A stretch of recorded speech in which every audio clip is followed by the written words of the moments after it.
thank you very much. This is Sue from the Empowered Light Holistic Expo, and we're at the Codes of Awakening event in Orlando, Florida. And tonight we have a Q&A event here with John DeSouza, Brad Johnson, and Jason Quitt.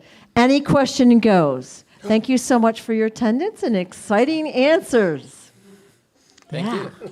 Who has a question? All right. Okay. John DeSouza. Okay. Off the record of being a former FBI agent, what is your personal opinion about 9/11, the weapons that were used, when we might look to full public disclosure, and anything else you can add? For 9/11, to me, it seems, well, it became very obvious as in 2001, when 9/11 happened, and we had the great terrorist attack incident that occurred during that time. It started becoming evident as the investigation went on that three buildings were knocked down, and they started doing the search through those buildings, and they didn't find not a single scrap of any airplane, airliner, anything in any of those buildings, in the rubble, in the wreckage of any of those buildings. So all the investigators started looking at each other, especially NTSB, the airport authority, NTSB, I think, and right away they knew that there were not airliners, despite the evidence of our senses, despite what we saw, despite what we heard, despite what we all saw. Apparently there were no airliners that went into those buildings, because it is not possible for every piece of those airliners to simply disappear. Every seat cushion, every nose cone, every jet engine, every black box, it's just not possible. It's not physically possible, not in our physical world. And if you have any doubts of that, you need to look up a group on the internet called Architects and Engineers for 9/11 Truth. A bunch of scientists and engineers who have proof positive that what I am telling you right now is true. So, going to your question, what that means is there was technology used, not just one set, not just holographic, because it was something more than holographic. It was several layers of technology that was used on that day that we don't even have an understanding of. We don't have an understanding. It was technology that is in the hands of the cabal that they have, that even the nations don't have, but the cabal has it. And they used it on that day. And there were many layers of reasons behind it, but one of the reasons that they used it that day was to show all the nations that if they don't fall into line behind the central banking systems and stop resisting them, that this occurrence could occur in any one of their nations as well. And the other problem with that is we're going to be seeing that technology again sometime soon. And I believe we're going to be seeing it again when we have an event called Fake Alien Invasion. Yeah. And that's when I believe we are going to see 9/11 times 1,000. And so we need to, and that's one of the reasons we have to undo the cabal. That's one of the main reasons, because that is coming, and it's coming soon. So that's the best answer I can give to that. Any other questions or answers from you, Jason, or anything you'd like to add? From that? Yeah.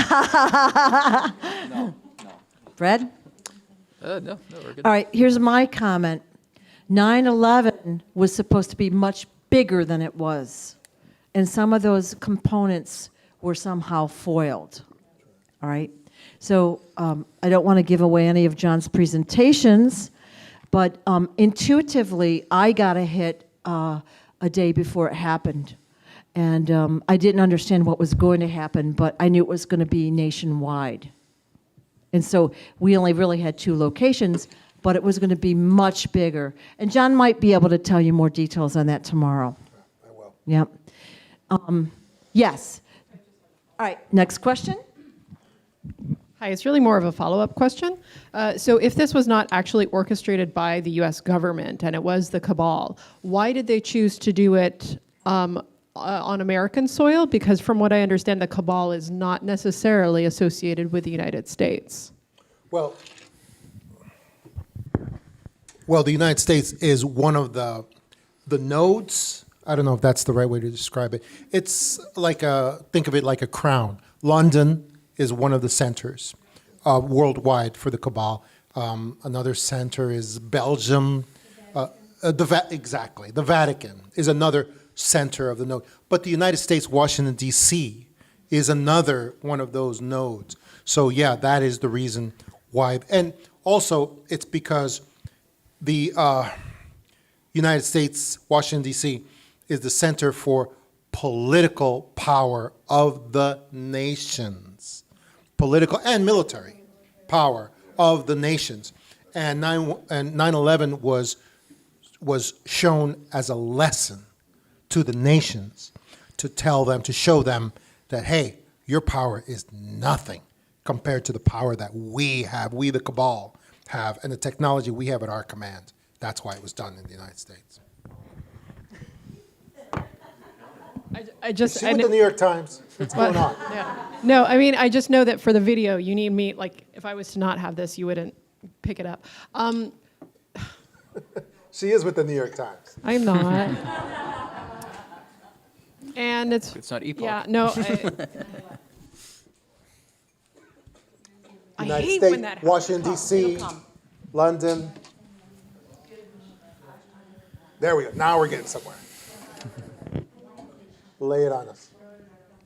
All right, about the dodecahedron, Jason, I think maybe this question would be directed to you because it was your presentation and so mentioned it could be used to amplify things, but the idea that around 2022, there's, with the pyramids on Earth interfacing with the grid code, this is actually what I was going to mention yesterday when Adronis was being channeled, but I was told that we don't, this information. It's about the dodecahedron structure around the Earth around 2022 interfacing in order to make everybody on Earth, for all intents and purposes, get along better than they otherwise would if that dodecahedron and pyramid interface was not done by 2022. That's what I wanted to ask about. Okay. Well, I haven't heard this specific information, but I can answer this question. There has been a lot of people that I've heard of, I can't remember the names specifically, that would talk about the different Earth grids being activated in the future with the pyramid grid. And the dodecahedron is the symbol of space, ether. It's also the sacred geometry that will almost put us into another dimension, almost. So I personally never put time frames. That is just me. I never put a time frame to anything. And I believe that the geomagnetic field of the Earth, the etheric grids of the Earth that are connected through the pyramid system, through the ley lines of the Earth, they go in and out of activation depending on the geomagnetic strength of the field, depending on the solar winds, depending on of where it is in the universe. So to answer your question is really, I can't answer that question, but can it make us feel better?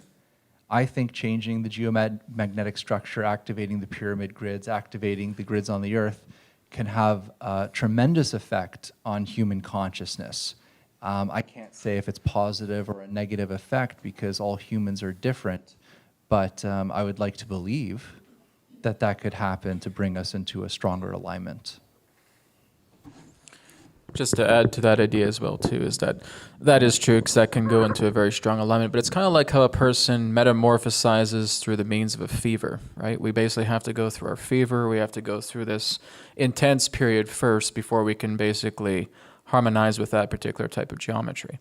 So I think that the idea of working with a dodecahedron is powerful, is intense, and can be wonderful, but it's kind of like what everything else that's been happening on this planet firstly is going through. We're going through intense times first that is eventually going to tranquilize and neutralize in that way. So even though that can come about, we're still going to go through some rough tides first because we have to go through this fever firstly before we come into a state of full metamorphosis. You're going through it now. Everybody can heal quickly or take longer based upon one's own subjective reality. So I remembered about 5 seconds after she walked over here. Me again, the New York Times reporter here. Okay, so in your opinion, because you can hear a lot of people's feedback on what they think the most important thing that everybody can do, where do you think the most important power that the cabal derives, and how can we try and take that from them to destabilize them? Well, to my way of thinking, the most important power, and the most important power that they have, the cabal has, is the power we have seen them exercise all the time. For instance, when JFK was killed, and it is the power to make the nations stand down. Like for instance, you heard the old slogan, 911 was an inside job. 911 was an inside job. Well, 911 is not an inside job because federal government doesn't have the power to do the things that happened on 9/11. However, what they do is that the cabal orders certain national organizations like JFK, when JFK was killed and the Secret Service stood down. They stood down. That is the corruption and the cooperation from the nations that happens with the cabal. And that is how they are so successful in these multi-level operations that they run all the time, because they move forward these operations in places that they have tremendous control, like the state of California, where we see all these fires being used to burn down a large portion of the state. Or like another area of globalist control, Australia, where we see these fires being run, and local authorities being ordered to stand down. So that is unfortunately the greatest power that the cabal has, and the only way to get over that, to take away that power, is to overthrow the cabal, which is the struggle that we're involved in right now. That's the only way. John, what about mind control? Like peer pressure and influence that, we're being programmed a certain way. And if somebody steps a toe out of line, we, the people, bring that person back in a line. Yeah, that's the 99 monkeys. Peer pressure. It's the media. That's the media. That's the culture. That's the culture. That is unfortunately all the wrong filters that people use. The people use to examine their reality. And it's still going on now because people are using the wrong filters. They're using political filters. They're using religious filters, scientific filters, and none of those are appropriate. We need to throw those off. And it's all misdirection. It's all based on misdirection. Absolutely. I'll have to get my question back. I had two questions. One of them was about 9/11, but this one is about consciousness. And so if we create our own reality with all of our thoughts, so right now I'm creating you, the three of you sitting on that stage.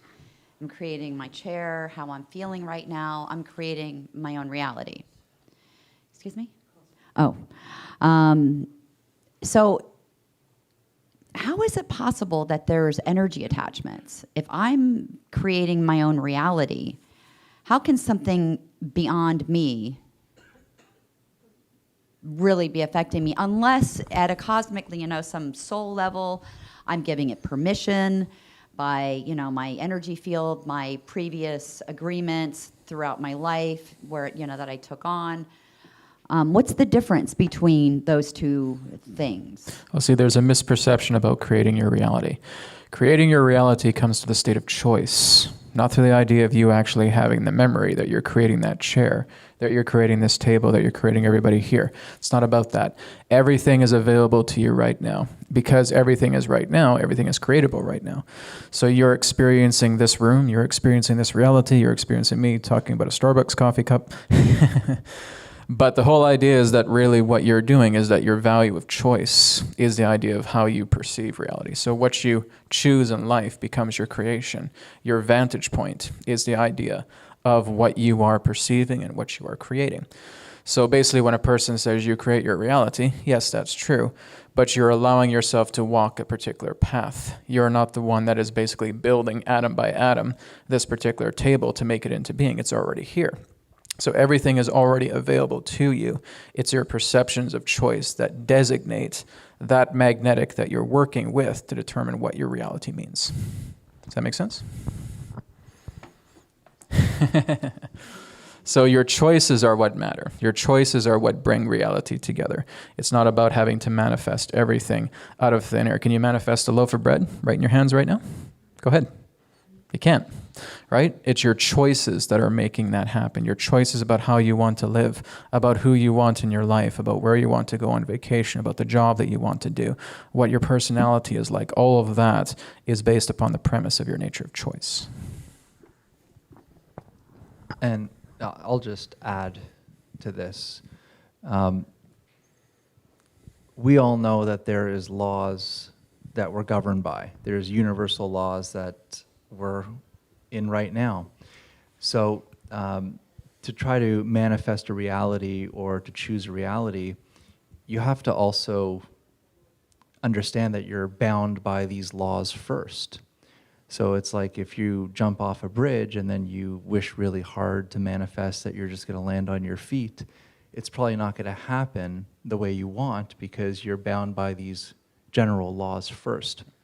So when we call freedom of choice, there's paths in our world that we're born into where we have a path of destiny of where we're going in life, which is what we've chosen before we've come here. And then we come into this world with karma, what we call karma, which is cause and effect, things that maybe even cellular memory, ancestral memory, and these things basically pull us along a pathway. So freedom of choice is, let's say, I'm going to work and heal and let go of certain karmic energies that are pulling me in certain directions in life. And these are choices of free will, like you were talking about. Mm-hmm.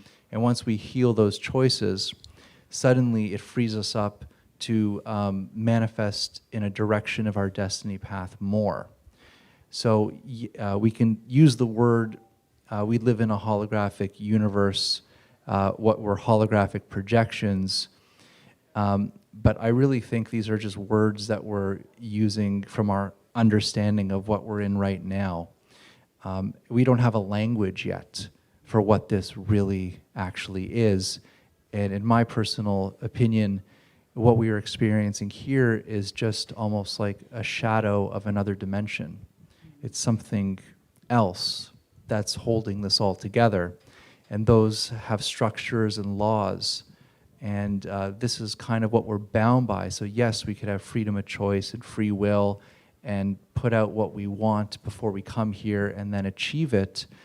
But it cannot go against those fundamental laws that we're bound by, is what I believe.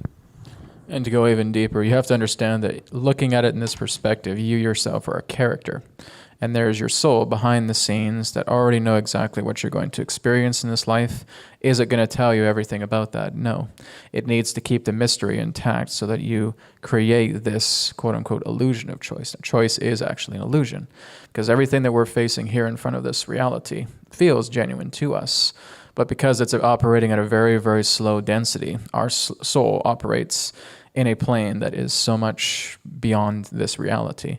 So it's kind of like looking at the idea of playing a character, like an actor playing a character, and your soul is behind the scenes knowing exactly what you're going to do, knowing exactly what you're going to carry out, and can only sprinkle a little bit of breadcrumbs here and there to giving you hints about where you go. But can it tell you the entirety of your life? I've never met a person who's been able to do that.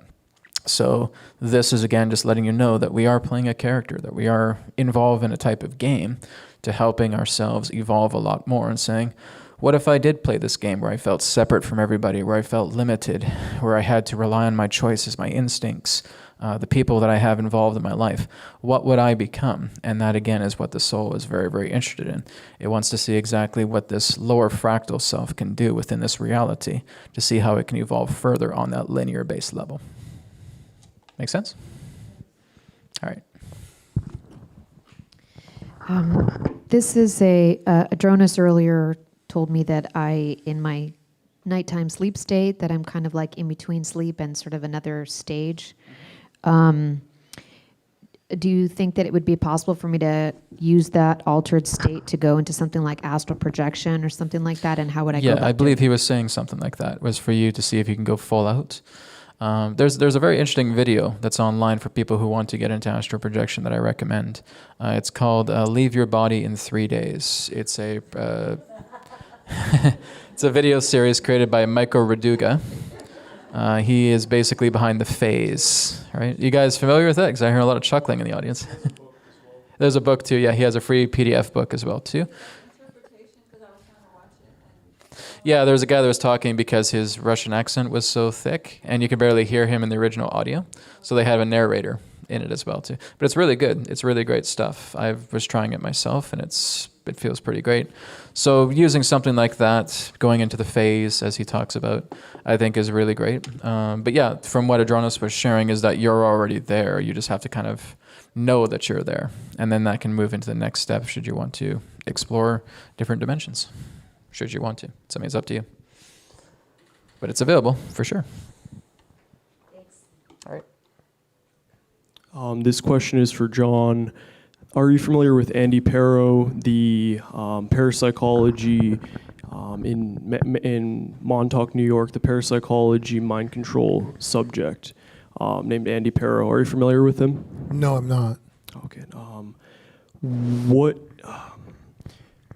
What are your beliefs about the Montauk Project and Camp Hero and those types of that type of information on the internet? Is that real, or is it more so just other propaganda?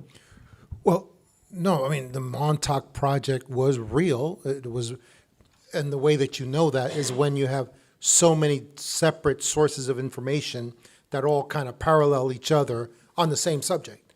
Then you start, you have to take that raw data and say, this is something that really happened. This is something that is, it's correct, it's true. And then the real question becomes, well, what was the final version? What was the final reality of the Montauk Project, and what happens?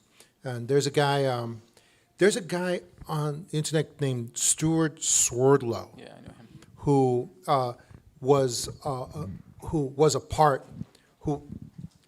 claims to have been a part of the Montauk Project, and he has a lot of information on it. And if you're interested in seeing some stuff from a possible eyewitness and participant, then his stuff is something that you want to look into. Yeah, about that too, because someone was asking earlier about Adronis about Montauk. Was that you? Were you asking about Montauk? Okay, yeah.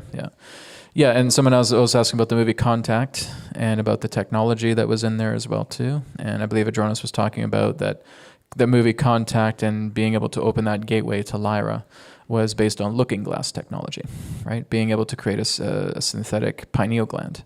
So these are all fascinating topics. I'm actually Facebook friends with Stuart Swerdlow. He just actually added me recently. After a while, I had to wait a while. But I've actually read a couple of his books. He's quite good, so I would recommend him as well too. He knows what he's talking about. My question is about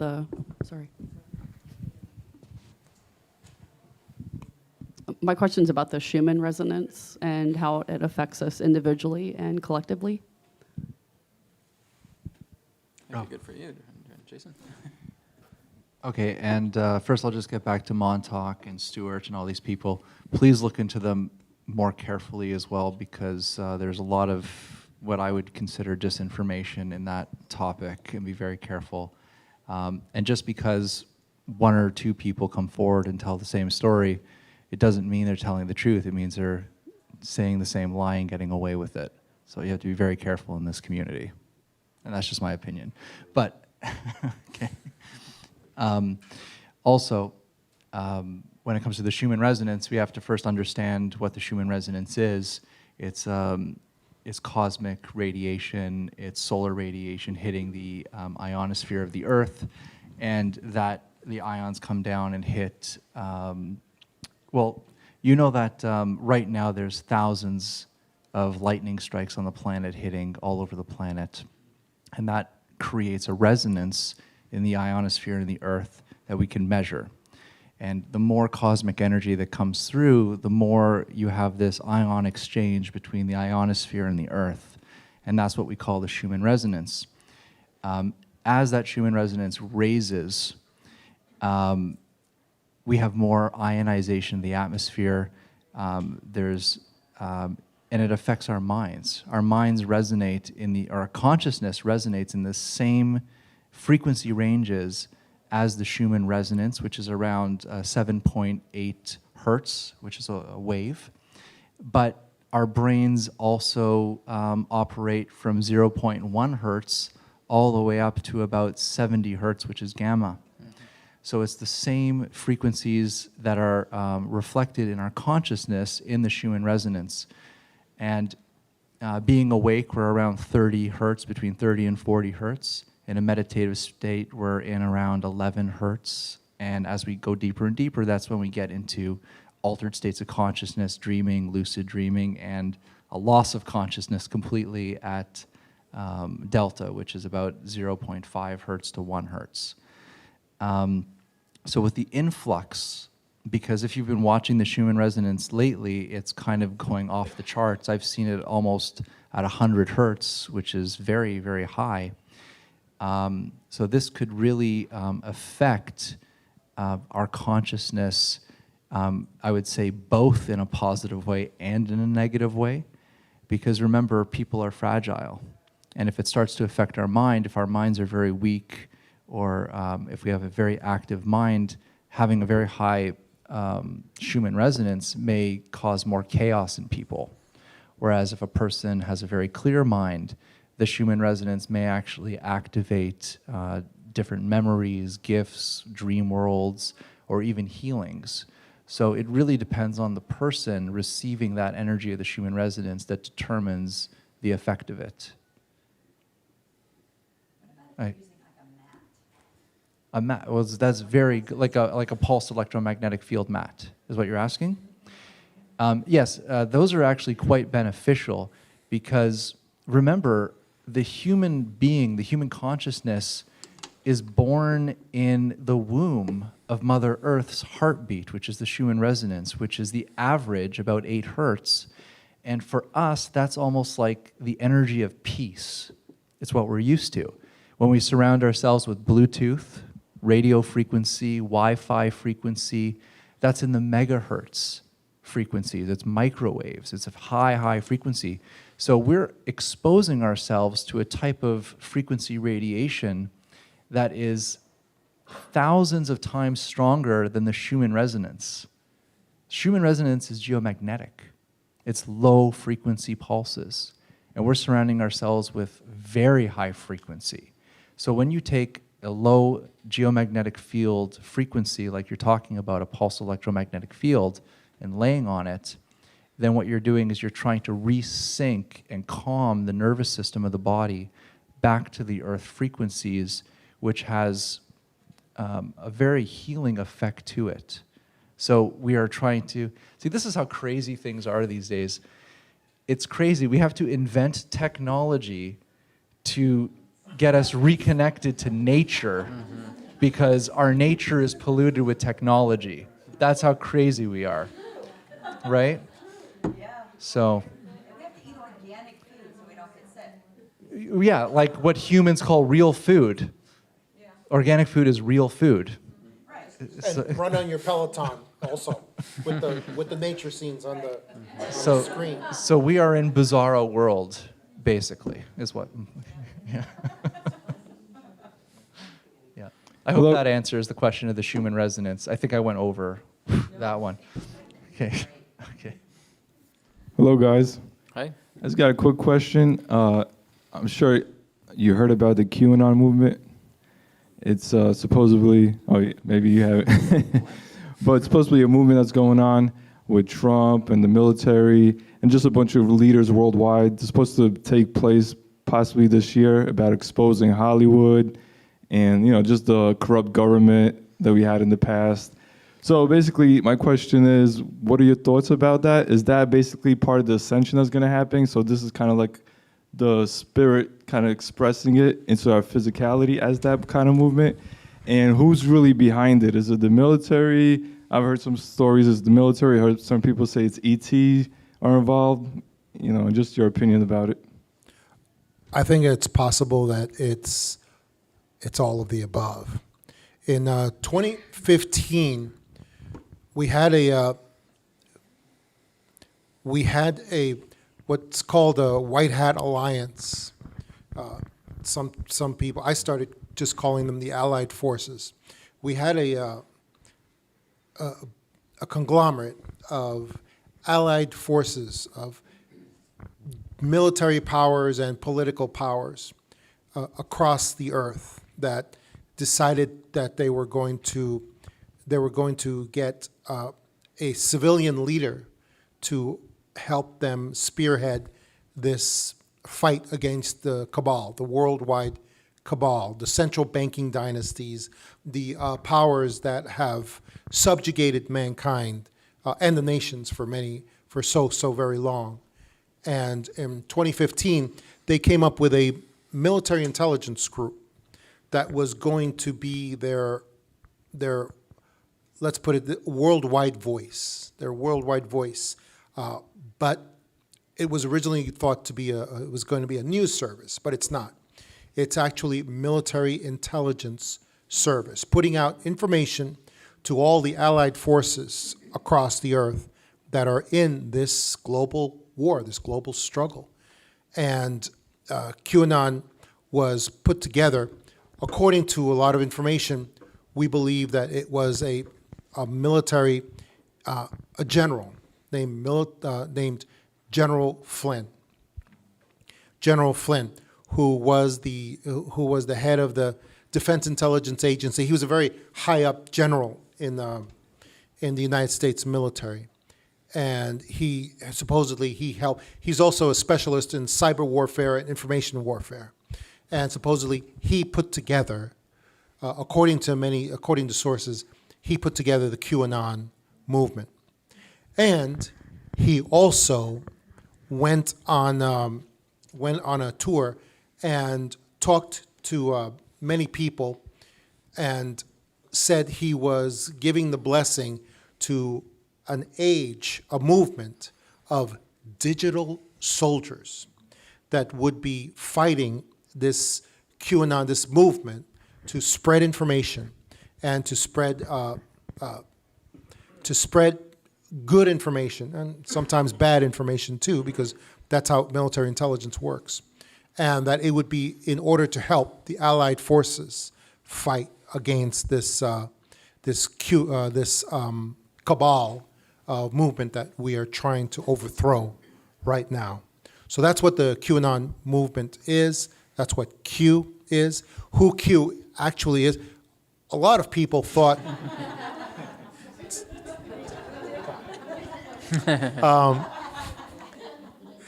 A lot of people, unfortunately, a lot of people thought that General Flynn himself, Michael T. Flynn himself, was Q. And for that reason, the previous administration came up with this terrible operation, to try to take him down and frame him for some crimes. And it was a big catastrophe, but it was because they were desperate to stop him because they thought he was Q. It turns out he's not, but he does know who it is, and he does know how the Q movement works. So that's how Q. the Q movement started in 2015. It's continuing now, and there's been a lot of backlash against it from the cabal and from their media assets, of course, mainstream media, and that's going to continue. But Q is going to continue to move forward, and a lot of people need to listen to the best interpreters of Q drops and Q information that they can get, and it's not easy to find, but you can find them. I feel like that's kind of like part of the, the Earth's vibration is raising right now. Right. And, you guys are talking about the exposure that's going to happen very soon. Especially Brad saying 2020, the year's exposure. And this lines up perfectly with Q, who's, he's basically putting out drops about Hollywood and different politicians. So I see the synchronicity there, which is, great to see. Oh, it's true, yeah. Jonas made predictions, I think it was in 2019, about that happening this year, and of course we're starting to see that. It'll probably unfold a lot more. Like I said, just be mindful of all these different groups that are here. Don't always put your 100% trust into them. They have their own agendas. It does not mean it's equal to your own agendas. So it's kind of like you're just kind of putting on rabbit ears and you're just hearing these things. But always really take it as a grain of salt, because everything can change, and because it's one person's agenda or one group's agenda doesn't mean it's yours. What's important is your work and your progress. Right? John, another question about Q. All right, what the heck is taking them so long? We keep hearing all these things are going to happen, and they're not happening in. Sorry, what? All right, what is taking them so long? Oh, I can. Explain that to us. Yeah, what's taking so long is this. According to all the information from Q and from very knowledgeable QAnons, which is a separate group, according to them, what is going on, and even Trump himself has kind of alluded to this as well, is that what we're doing is we are undoing the corruption and the malaise and evil of the last, it's mostly the last 40 years, when we have been buried under a mountain of treason, theft, murder, and it's the crimes against humanity have been committed against us. We just don't, and 9/11 is just the tip of the iceberg of treason and evil and death and genocide that's been committed against us. So what's going on is this whole system, what's taking so long is this has to be undone slowly. It has to be undone slowly, because if not, you're facing a complete psychological break in most normies. I mean, I don't know how else to say it, but most of normal society will be unable to respond in a normal way when they're faced with the truth of what has happened. If all the indictments were to come all at once, all of the other things that are going to be coming in after the indictments, we're talking military tribunals, we're talking a lot of other things. If we're all to happen at once, we could be facing collapse of a lot of not just American institutions, but global institutions as well. So that's what the big delay is. That's why it seems like it's taking so long. This is a system that has been built up by the cabal for hundreds, if not thousands of years. So it can't be undone as quickly as we would like. That's what the big delay is. I know a lot of what we're seeing is there as well, but my question is, won't the bad guys sneak away? Like, we want them to be brought to justice. I don't think this is a global war. There's nowhere for them to sneak away. We're all here. We're all here together. And other than their, underground military bases, that's about the only place I could see them. But no, they're, as a matter of fact, it looks like a lot of the bad guys are being scooped up and released, interrogated by military tribunals, possibly because we've got a lot of ankle bracelets that are showing up on a lot of famous politicians. And you can see those. They're all around. So it looks like this is an ongoing process. And it looks like it's possible the military tribunals have already begun. It is possible. Exactly. John McCain had an ankle bracelet before he departed this world as well. But there's been many other ankle bracelets spotted even now as well. Yeah. But I would like for my favorite debunker also to speak on this, Jason Quitt. Go ahead, disappoint everybody. Go ahead, Jason. Crush their dreams. Yep. Go ahead, do it. Do it. Do it. Crush it. Tomatoes on standby. Really? Come on. Jeez. What can I say? I mean, for me, well, I'm Canadian, so. Me too. So we're on the same side here. But for me, looking at Q is like looking at Batman. Okay, you don't know who Batman is, and that gives him power. All right, so the QAnons are anonymous people. I don't know if you remember Anonymous before QAnon. Anonymous was doing very similar things, showing exactly similar to what's going on, and Q is just a continuation of this, in my opinion. I think my mic might be dying here. The cabal. Thank you. Yeah. But be very careful of the language. This is what I want everybody to, when you're reading Q and reading people talking about Q, they use a very, very specific language. And if you have a PhD in cults, it's always the first thing you say is trust the leader. And whenever someone questions, well, why doesn't this happen? You said that this person was good, and then they get kicked out or are arrested. You know, why did you say this and this? But it was the complete opposite. They say, trust the plan or you're out of the club, or we're going to, make your life. So just be very careful of the language that's being used. And also, America is based on laws. It really is. This is an amazing country, the USA. And to be a patriot, you follow the Constitution of Rights, which is very, very important. We lawmakers look at the US and see how they've built this Constitution and this country. A lot of stuff QAnon is talking about with tribunals, basically military murder of people, taking people, all this. What these patriots are talking about is fascism.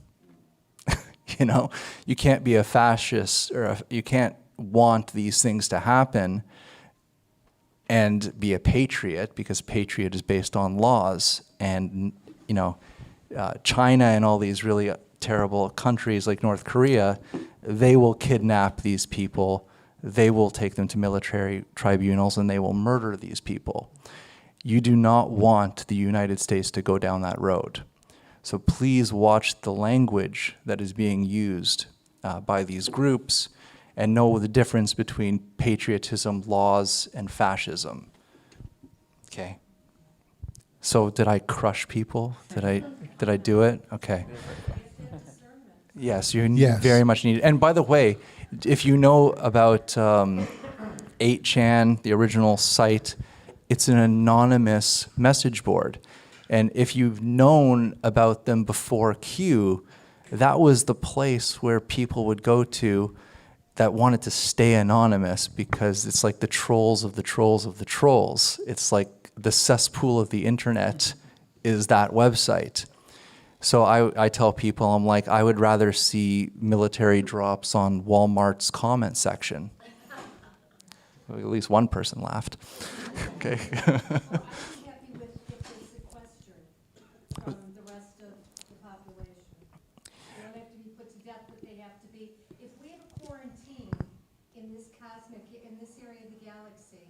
for the negative polarity to be here, it must be for the plan of it being rounded up. And it can't continue to be enmeshed because of the effect on humanity. So it has to be separated. What is evil? What is negativity? What causes these people to do this harm? They don't really care. They need to be separated from us. And if you This is an separate it, American, and we've got some Canadian stuff going on. no, this is good. This is good. The rabbit hole goes on forever.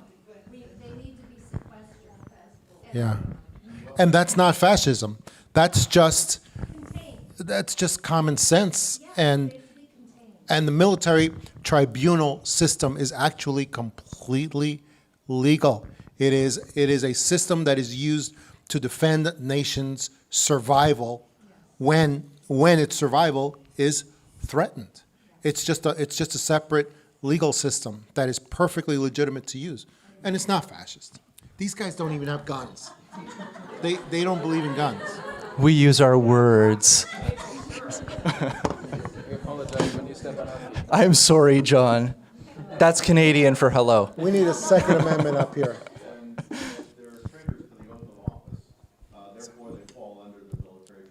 Exactly. Exactly. Welcome to America. There you go. There you go. Also, if you go through the regular judicial system, nowadays lawyers who just they would hold these cases forever in the system, legal system. Yeah. It take years to adjudicate. Yeah. But the military tribunal becomes a more efficient way of adjudicating these cases. So Yeah. My, go that way.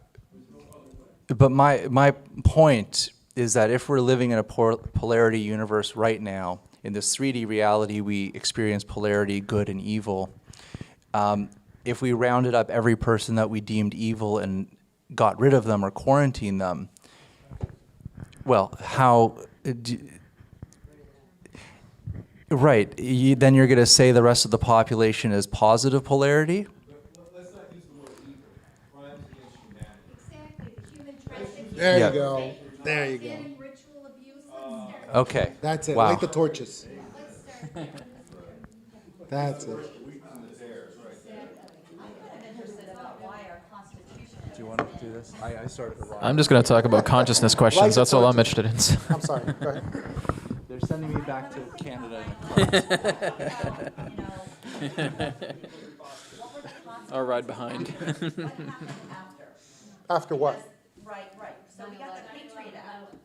We now have something in the United States of America where our government can come and take you and do whatever they please to you without any checks and balances. And you can disappear. Right. I've recently learned that Clinton signed something that said that you are now allowed to lie on national television, some law. So now we can't account on the fact that people have to make sure that they're telling the truth and they're getting, resources that are telling the truth. So, I mean, and then what was that? Obama recently, what was that? All these things are just like, when people don't know, the mainstream that never ever looks at these things. Right. And I'm thinking, okay, so the United States of America has this Constitution and these laws, which is great. I appreciate everything that you said about that. However, it's been subverted. Absolutely. Our Constitution means that. And all the things that you just talked. How are they getting away with this through mass media? They're getting, because all of the things that you just talked about, the Patriot Act, all of the unconstitutional actions that went against our citizens after 9/11 that were created, this was all part of a cabal plan. This was all bringing back real fascism, not just in the United States, but this was being done in other Western nations as well. And it was a system that was put into place, the creation of the TSA and the creation of so many other Orwellian systems that were against our liberty and against our Constitution as well. They're completely unconstitutional. But that all started, of course, in when the Federal Reserve was created in 1917, and the IRS, which was created to feed the Federal Reserve private bank system as well. So we've been in an unconstitutional, you wouldn't say republic, an unconstitutional state basically since 1917, and it's only gotten worse. It's only gotten worse and worse and worse, and that's one of the reasons. About 9/11, since it's coming up so much, recently had an intuition of sorts asking me to look at a documentary, The Assassination of William McKinley of all things, and this ties into the cycles of time and all. It's funny how William McKinley is like the only president who the guy who assassinated him, you can't really prove that he's a patsy or someone who's in a conspiracy, and also that those events happening were exactly 100 years before the events of 9/11. Interesting thing about McKinley, he wanted the gold standard, and right after he was killed, Theodore Roosevelt became president. He was doing all the illegal stuff in the national parks and all. So then 100 years later, you got 9/11. So I'm thinking, from a cycles of time standpoint, what can we make sense of this? You got a presidential assassination, which nobody seems to know the truth of, and then 9/11 happening almost 100 years later. And what do we make sense of that? How can we make sense of that? McKinley, every president we've had assassinated has been for the same exact reason as McKinley. Lincoln was issuing silverback dollars during the Civil War, went against central banks. And McKinley, what you just talked about, he was also involved in resisting the power of the central banks. JFK, of course, we know he was already getting returned to a gold standard on U.S. dollars. And then, Andrew Jackson kicked out he actually kept the central banks out of the United States, and they tried to kill him 3 times. 3 times he carried bullets in his body for the rest of his life because he resisted the central bank. So that's a very little known commonality between all the assassinated presidents throughout the United States. Yeah. Okay. We're going to have one more question, then we're going to take a very short break, and then we'll come back to it, and everyone that has a question will have to use a mic from now on. All right? One more question. Hello. First of all, I would like to thank all of you for your service to the collective. Very much appreciated. Thank you. Thank you. And I have a couple of questions. It could be for any of you. You all have valuable perspectives to. Starting with the work of Dr. Stephen Greer, I'm familiarized with the false flag situation, and one of the solutions that he has offered is the CE5, human-initiated interstellar contact for peaceful contact. If there's enough of us calling, then we can establish healthy, positive relations on an open platform with multidimensional civilizations and groups. I was wondering if you all have any comments or perspectives on that.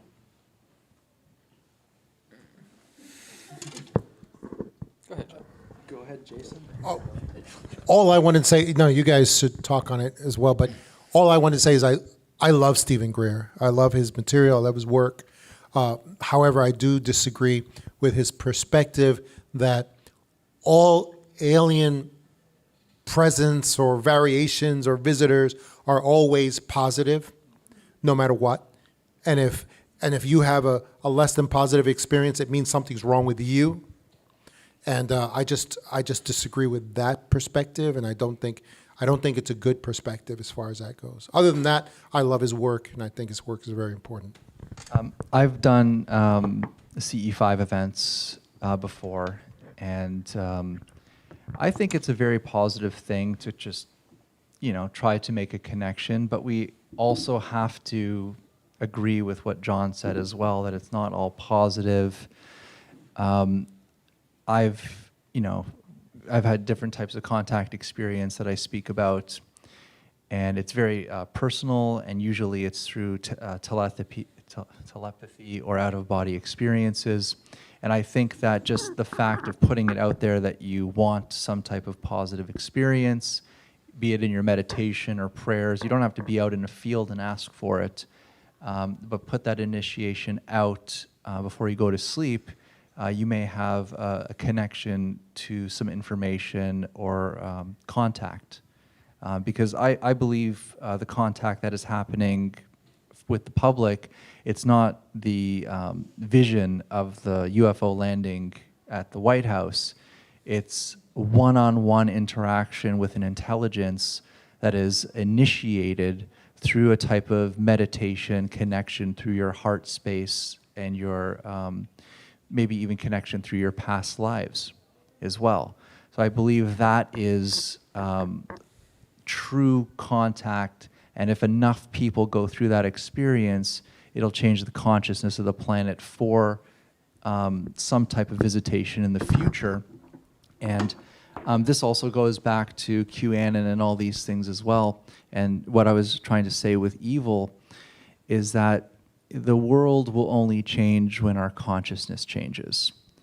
There's corruption all over the world in different places, and it's just from the ideologies and beliefs that many people have. And so there has to be a shift in consciousness, in my opinion, for true change to take place on a mass scale. It's just my opinion, you know, people that have power, it's rife with corruption at that level. So we have to be spiritually changed to change at that high level. Yeah, I agree with that too. Yes, I have done CE5 events as well too. With Stephen Greer personally, I think he's a great guy. I don't really agree with any of his philosophies at all. Not really. There's just too much. There's a lot of fluff in it, really, from my own perspective. When you're looking at the idea of everything being positive in that sense, I mean, it's important that you're looking into things that complement your reality, of course. But no, you're living in a duality, so that too is important. The key here really is that you have to understand that everything that's happening on the planet right now is partitioning. We are getting different groups, everyone with their own finger in the pie, relating to this planet. Everybody's partitioning. There's people who love QAnon. There's people who love Trump. There's people who do this and people who do that. Everybody is basically getting into their own partition group. Those partition groups are going to intensify in their own way, and it runs together with the momentum. It's not about the idea that all of these groups are basically just going to come under one particular banner, and it's going to be rainbows and whiskers on kittens for everybody.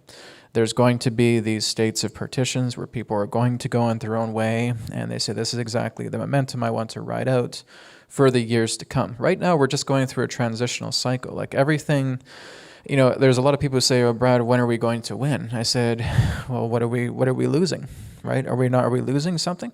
We're still alive. We're still breathing air. We're still in this body. We're still existing here on this planet. We're still getting to know each other. We're still connecting with each other. We're meeting unique people every day. Is there really a losing situation here? It's the idea that people choose to struggle. People choose to fight. People choose to retaliate. People choose to achieve. People choose to triumph. So it's not so much in the idea of a win-loss situation, because that to me is black and white. It's the whole idea that whatever you feel you want to do in life, who cares what your politicians are doing? Who cares what this is doing and that's doing? I don't relate to that world, right? I couldn't care less about politics. To me, it's just about the idea about what am I doing with my life? What can I do to help other people? What can I do to fulfill a compassion agenda? That's my agenda. So if your compassion agenda is going out into the field and connecting through C5 or any other name you want to give it, remote view of these beings, connect to different dimensions, be educated by them, do it. Don't worry about what Trump is doing. Don't worry about all these political things. It's just about the idea of staying with the momentum of where you feel you want to be. Ride that out as far and wide as you can. There's going to be a lot of changes happening in these years, yes, but in many different levels, not just political stuff, not just government stuff. You know, we all have the ability to focus on what we want to focus on pertaining to how we partition ourselves in that group. And I'm just happy to partition myself in the group of compassion, helping you guys out, getting the word about what we have done here today, and sharing this great knowledge of healing and helping each other. It's basically getting past this reliance on governments and saying, when are they going to fix stuff? They're not going to fix stuff, guys. You're going to fix things. You're going to make things happen. You're going to make things take place. You're going to bring your own disclosure together. Stop waiting for the government to do it. Stop waiting for politics to do it. Do it yourself, right? That's really where I stand. Hashtag organic disclosure. Haha. Thank you. That's it. We are a family. We're all friends. I very much resonate with what you shared. And then my last question, it was actually somewhat addressed in what you already stated, is the idea of the multidimensional realities, and that as we raise our vibration and orient our consciousness in a particular way, that's the reality that we're going to experience, that there are multiple timelines, one where certain negative things are going to occur or certain tragedies, et cetera. That, what are your thoughts on if we, as we orient our consciousness in a particular way, that we can actually experience an entirely different timeline in reality? I really look at it in the idea there's debris consciousness and there's liberated consciousness. There's evolved consciousness and there's lack of evolution consciousness. I don't really look at things negative. I know what you're saying, but I don't look at things in black and white. I've had so many people come up to me, Brad, what about this positive time or this negative time? Like, why are you guys saying it's negative or positive, right? The whole idea is that really, does it contain something that serves you or something that doesn't? Something that evolves you or something that doesn't? You have to understand that everything, and Adriana said this today as well, reality happens from you. It does not happen to you. So again, whenever you're looking at something fundamentally negative, you're looking at something fundamentally negative because it's something that you cannot yet accept within yourself. And that's why it's lingering, right? So then you start bringing all these people and situations and events into your life to letting you know you're holding on to this, right? And things start to get hectic because there's something within yourself you just can't swallow. There's something within yourself that you haven't met with yet. There's something within yourself that just is wanting to come out, but you're not giving it the attention. So again, consciousness really is consciousness. We can put levels onto it, but it's really just about the idea of saying what serves you and what doesn't. What is it that liberates you and what's something that causes you to be stagnant?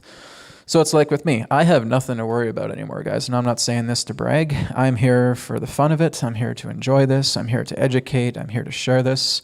Do I get challenges at times? Of course I do, but it's nothing that I can't face. And that's the whole idea. Don't try to be perfect, right? Just enjoy what reality gives you. If you know you're getting challenged, then accept that challenge. It's like what I've talked about today with the EQ method or the BCR technique, right? If you guys are going through traumas, you want to just notice that those traumas are there, and you're now willing to make it happen. The greatest person that can ever exist upon the planet is the person who has constantly fallen and got back up, dusted themselves off and saying, I'm going to keep going. That is the strongest person that exists. It's not about the person who says, I make no mistakes, because that person is the most fragile of them all, because he's afraid to make a mistake. The person that has fallen has no fear anymore, because they're used to falling, and they're used to getting up, and they're used to dusting themselves off. So the consciousness that you want to evolve with, let it be in something in complement to you. Right? That's what I can share.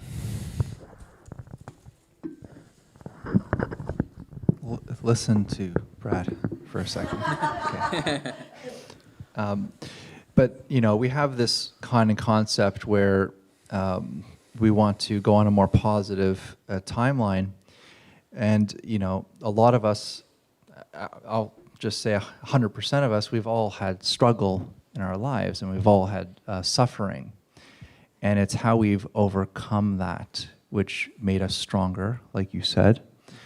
And it's what actually makes us more spiritually evolved to walk through that trauma and come out on the other side of it.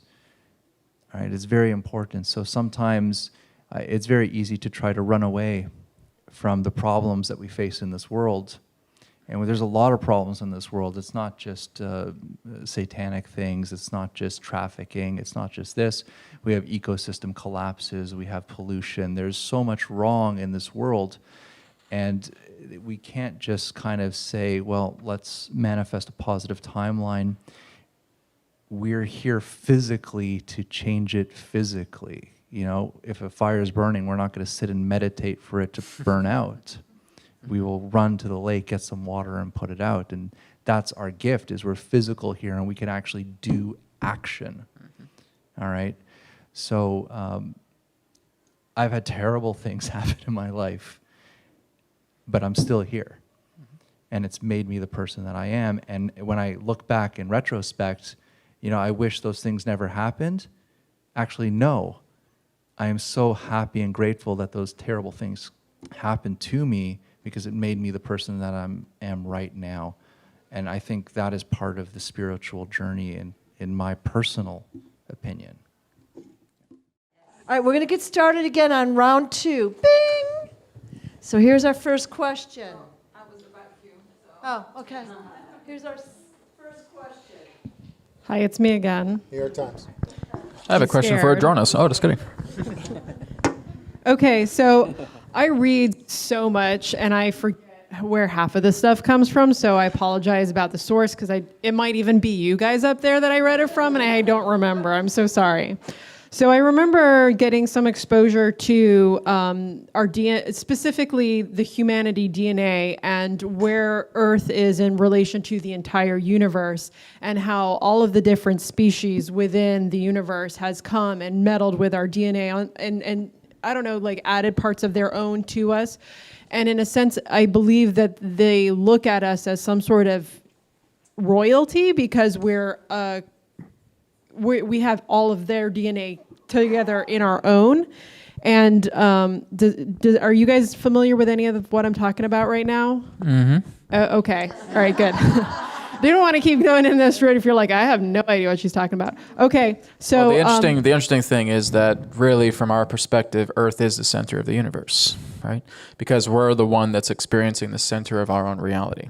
So we are indeed the center of this universe from this perspective.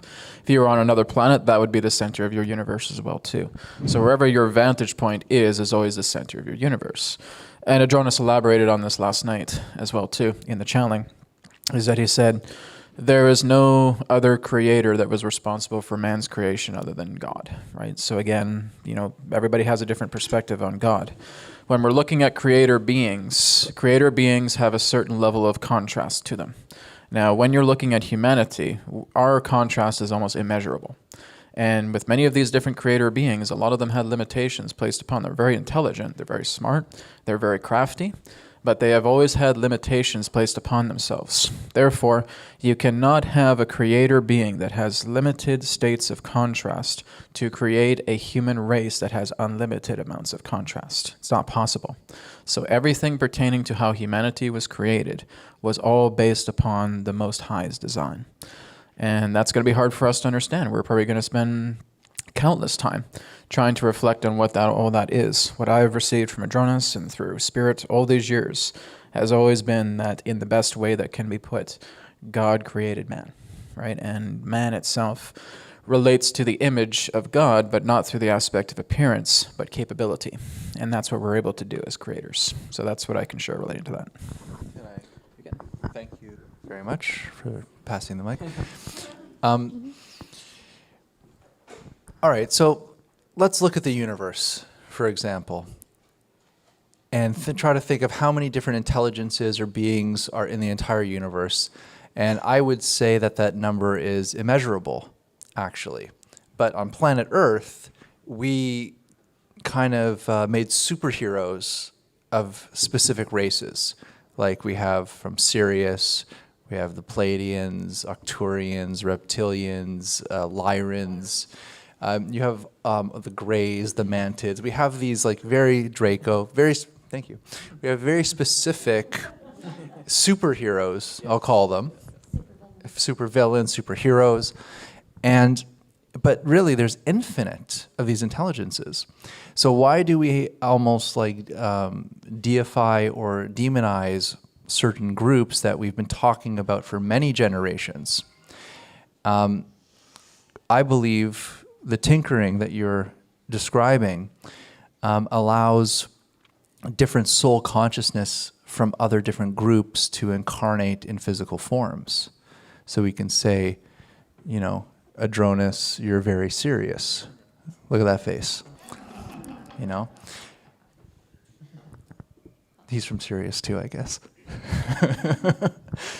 But so what I'm saying is that I believe that because we are aware of these star ancestors that have tinkered with us, they've changed our genetics in a way where these beings could then incarnate and be walking among us in human form. And I think that is also part of the reason for the tinkering for these higher beings or other dimensional beings or other planetary beings. What is the experience to be human? And now they can have that experience. And just So- to add one last thing as well, too, before we get back to it. Adronis has also talked about, in a session as well, too, is that many of you humans put so much credit towards all of us when really the credit should be going back to you. Because, again, you put so much credit and say, oh, the Pleiadians are this, or the Syrians are this, and et cetera, et cetera. It's like they're getting all the glory, but they actually haven't really done as much of what humankind has done throughout the entire time of being on this planet, right? They really have made an impact. We've made an impact on this world, whether negative or positive in that way. But again, we like to kind of look at these, like what Jason was saying, is like these ETs, and thinking that they deserve, all this deification, or the opposite as well, too. And that's not the case, really. Again, the best way I can put it, and like I said, if you agree with me or not, that's okay. None of these beings can compare to the capability of creation as humanity. We are the most powerful race there is. And if there was another powerful race, I'd tell you guys, there isn't, right? Humanity itself has the greatest contrast, has the greatest capability, has the greatest creativity than any other race. I've actually connected with many others as well, too, and they said they are amazed what they see humanity create on this planet. They're amazed that we create tables the way we do. We create chairs the way we do. We make music the way we do. We dance the way we do. They're boggled how we're able to do that. Because when you meet a lot of these beings themselves, they're great, they're wonderful, they can be friendly, they can be playful, but they do not have that contrast as man. And that's one of the most beautiful things about us. We don't see that. But there will come a point whenever that does happen, where we open up to the Star Brotherhood, we're going to see exactly what these beings can do in regards to contrast, and they're going to be amazed at what we still see us do that we've taken for granted for. So again, this is where I say humanity really is the greatest race that has ever been. And there will be a Trump casino on Mars. Oh, yeah. Right next to a Christian church. America. Okay, so with that being said, I'm familiar with you go into meditation, you can do DNA activation, stuff of that nature, specifically with your own work that you guys do for yourselves. Are there aspects of working with your own DNA, having experiences with these other species, that you're able to kind of push that further because you have more knowledge about what you're working with? I've never worked with my own DNA. Oh, okay. I don't need to do that, right? The whole idea is that you just continue to evolve yourself in any way that you want. You want to meditate, go ahead and meditate. You don't want to meditate, then go ahead and don't meditate. Do something that really feels that is advancing you, evolving you in that way. We get a lot of this new agey stuff and thinking that you got to activate your 144 strands of DNA, you got to do this and blah, blah, blah. And really you guys think you're doing that, but you're not. Right? The whole key here is that I've only met one person who has 12 strands of DNA. Only one person. He's in Japan. Right? Sorry, Jason. Maybe you have 6 strands. I don't know. But he has incredible amounts of capability. He can create astral bodies. He can create manifested holograms. He is able to connect telepathically, empathically. And Jason, yes, like I said, you're maybe 6. But like I said, everybody thinks that they have their DNA activated in the 12 strands. And I'm sorry to say, a lot of them do not. So the whole idea here is that, yes, you have to meditate. You want to meditate if you want to. You got to build up your mental aptitude. But you have to look at these yogis and these monks and these ancients in that particular way to see exactly that they've spent lifetimes after lifetimes building themselves up. And many of them don't even have 12 strands, right? So it's more than just the idea of DNA activation. Again, we get into that new agey philosophy, but that's another topic in itself. So you're telling me that weekend workshop I took didn't activate my 24 strands of DNA? You took a weekend workshop to activate 24 strands of DNA? Yes. Well, you got ripped. Ripped the DNA. Workshop. It wasn't my workshop. I don't teach anything like that. But I have had experience with DNA before, and I'm the biggest skeptic even of myself, but it was an experience where I was holding a crystal and I fell asleep with it, and I saw this thing. My vision of it was like a strand in space. It looked like a rope, like a muddy clay rope, and then this rope twisted, and as this rope twisted, the clay just exploded away from the rope, And when that explosion happened, I felt that explosion like go through my entire body. And I saw this like beautiful light crystalline strand, like a rope. It just looked like a rope. And I jumped out of bed, like, because it really, like I felt that kind of explosion.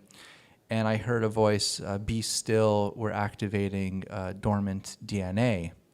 And I knew it was some type of connection with like the multi-dimensional connection through a crystal. It's only happened to me once. And I believe that we have different strands. I don't know, because I know we have a lot of junk DNA. And it may, DNA may activate different times in the life to connect you to maybe different frequencies, different information, different memories, or different beings. I don't know the exact purpose of it, but when it's needed, I think it just happens. Yeah. That's what I'm trying to say. Like I said, it's not about you trying to, oh, okay, I'll push really hard. Hey, 3 strands. Oh, I'll push really hard. Okay, 4 strands. Oh, okay, gotta take a break. You know, it is the idea, like what Jason said. It's like he basically got the message to be still because they are activating it. So it comes through the idea of when they feel you're ready. And whoever they are, we can never really say. But there's something that is indeed around us that can work on activating. So I'm not sure if that's answering your question, but. And I don't know what it did.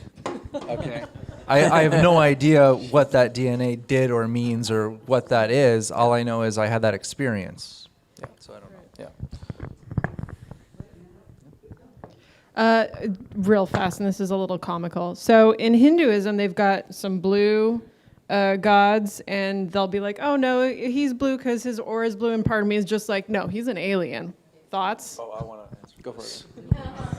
Okay, look at different cultures, and I'll just give you a physiological standpoint of why people are blue and green, especially when you look at Osiris. Okay, Osiris is blue or Osiris is green. He is the god of the underworld. He is the god of the dead. He is always depicted as a mummy. He is dead. Have you ever seen a dead body? They're blue and green.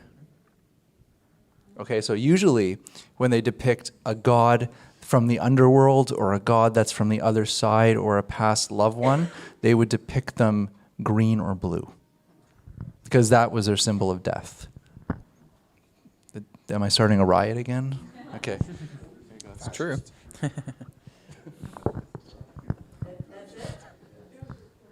That's answered well. That's good. So Is that good? it's great. Okay. Well, what I learned is that there was a blue race, and they had what we'd call superconscious abilities, and that they blew themselves up with a, technological explosion, like whatever, in India, and they all like blew up. I don't even know when at this exact moment. And they were like really physical beings, but they are mostly gone at this point. Well, we actually do have pigmentation of blue.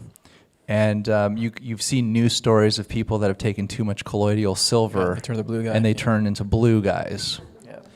Yeah. Because we do have that. What's that? Blue person? Well, once they saw that guy, they're not touching any. The colloidal silver producer right there. Defending your company. I'm sorry. But we do have this type of thing that could occur in our skin pigmentation, and who knows? Who knows? You also turn blue when you hold your breath for too long. Only once in a blue moon. There you go. All right. Well done. Well done. All right. Yeah, a lot of the different races in that way that may be in different colors Starting all the riots. of pigmentations often have to do again with the solar radiation as well too, like the planet that they're on, the sun, that's giving off all the rays. Sometimes that can determine one's own skin pigmentation. Everyone can be different. If that particular being came off that planet and came here, yeah, there'd have to be certain adjustments made. Would they remain blue? It's hard to say. Like again, this is just all information we haven't really been able to scrutinize too much. But is it possible? Sure. And I've also heard that the human body is one of the most resilient bodies for different planets. Mm-hmm. So what if, let's say, for example, we were taken from ET and to put on another planet, and like what you just said, has different elements in the soil, has different vegetation and meat, different radiation from their star, and they will turn a different color, green, blue, whatever color. It's just the environment and the adaptability of the human body in that environment will change it to that color or skin tone. So it's entirely possible. Then, of course, we're getting into walk-ins and ensoulment. Now, that's a different story. So basically, where, again, a host body may decide to, the soul in that body may decide to leave this life, and another soul comes into that body having ensoulment and a walk-in experience. So that soul, for example, could be maybe this Andromedan that is pale blue in that way. And there are certain forms of characteristics that can therefore forge into that body. There may be a changing of facial shape. There may be a skin pigmentation change as well too, because that soul that's coming into that body is giving that information to the cells of that body and creating that different forms of calibration. And I've seen this with some walk-ins that I've talked to as well too. They would show me some older pictures of them. Their face looks really, really different. And compared to right now, maybe they have like more defined cheekbones or something of that nature. Their eyes are a bit wider or a bit larger. This does happen because every time a new soul comes into the body, you're noticing changes. So again, that too can happen pertaining to just walk-in and ensoulment, but that too is another story. Okay, this question is for Brad. Yesterday, Adronis said something about you really need to embrace God more. Okay, and there's only like one God, and God is the person that created us, not these other races. Okay, so two-part question. What does God, let's say, look like or feel like? And then what are some tips that we can take away that we can embrace God more other than maybe praying? Like, what can we do to feel closer to God? Well, you've never really been apart from God. That's the whole important thing. When you're looking at God, it is everything that the modernized religions have not said, right? So it is the idea that God is love, but love is not God, right? God is everything that you can represent in the most graceful, beautiful, compassionate, wonderful way possible. One thing God is not is angry. One thing God is not is vengeful. One thing God is not is wrathful. That is not the true nature of God. I can only speak on my experiences because my interpretation of what I believe the God will be could be completely different than any of yours. So, I mean, basically whenever I've wanted to connect with the mother, I've seen this kind of like empress-like figure, but that's just my interpretation of what I would see as the mother. I would basically be almost like a newborn baby cuddled back into her arms again. That's just my interpretation. And can I say that's God? I don't know. But I feel this love, I feel this great compassion, I feel this joy. And even when I've worked with the healing code cards, and when I've always said, Spirit, God, bring your energy into these cards, and I try them, and they're working amazingly. They work with other people, and people are giving testimonials for that as well, too. I can only testify to what I feel is God. I can't tell you guys what God is because that defeats the purpose, because then you'd rely on me so much to think, oh, Brad knows what God is and I don't. Then I become arrogant, right? I'm not here to create a religion. I don't think we'll ever understand God. No one ever has. Even the great masters still don't understand God. You start talking to Jesus, you start talking to Buddha, you start talking to Krishna, you talk to all these masters, they still can't see the idea of God. The idea of God's creations is not God. It's like if I painted a picture and I put that on the wall, is that Brad? No, that's just a very small particle pertaining to my creation. I can never define myself by the idea of a work. Right? That's only going to be a particle of yourself. And we're particles of that nature to what God is pertaining to creation. So I don't think we'll ever understand God. But that's the whole excitement of connecting to God in your life. And I'll just give a very easy way that each one of us can have that connection to God. And it's just simply through honoring. And when I say honoring, honor the water you drink, honor the food, honor where you live, honor the land you're on. Okay, if you're in that kind of state of mind where you have gratitude for the elements of creation around you, you're giving honor to yourself and gratitude to yourself as well, because you are part of that creation, you're part of that whole. And to live in that harmony, you're honoring that, what we call, in my opinion, God. That's what we call God, is literally everything. everything is God. It's in everything around us. So if we honor everything around us and ourselves, that is being in that connection with God is my truth. Brad, were you aware of the conversation that Adronis, well, the information that he shared with us about space? And About it can being you- an ocean, yeah. Yes. Was he saying there's actual water in space? Okay. Because again, you see this in NASA photos, you even see this in NASA reports, that the sun is spewing water, right? It's not just the idea of a hot ball of fire. There's water coming out of the sun. So water, and there's even massive reports about astronauts drowning in outer space. That actually an astronaut nearly drowned in outer space. If you're looking at the idea of space as a vacuum, it doesn't work, right? If everything's just sucking itself up, what are we going to do? How are the astronauts going to go outside of their ships and do all this work? If it's just a vacuum, they're going to get sucked into, what are they going to get sucked into? What's sucking them, right? Maybe it's NASA that sucks. Exactly. That's Your my vacuum point. sucks, NASA. Yeah. So But why- yeah, absolutely. Water in space. That's the idea. Why has that information been withheld from us? It hasn't been withheld. Look at the very first How many book people of the in the room Bible. knew that? Okay, Genesis. God again said, "Let there be light," and this moved across the waters. How can it move across the waters if Earth wasn't created yet? So the waters representing that of the cosmos. It's telling us in the very first chapter of the Bible that again, let there be light, sound, through the process of that vibration, creating light, let there be light that moved across the waters. So again, we're looking into sound vibration with waters, or we're looking in somatics in that particular way, I right? think that a lot of us may not have interpreted and put together that perspective, because I wasn't You aware learn of everything new each day, right? that. So the point is, that debunks that we went to the moon. Well, here's the thing. It debunks in regards to how we've interpreted going to the moon, because that, in that sense, is a stage. Stanley Kubrick, yes, absolutely. But, yes, humanity has actually been to the moon earlier than that. There's all kinds of different stuff upon the moon to which man or bankers have actually occupied. Going back since like the late 40s, early 50s, they were taken up there, not through their own particular tech. But why can't but through that their interventions. exploration be shared with us? I mean, Because that why be, would they want to share it with you? They don't give a damn about you. 'Cause they- All they really care about is being in their time in the sun, and everybody else will feed off the crusts.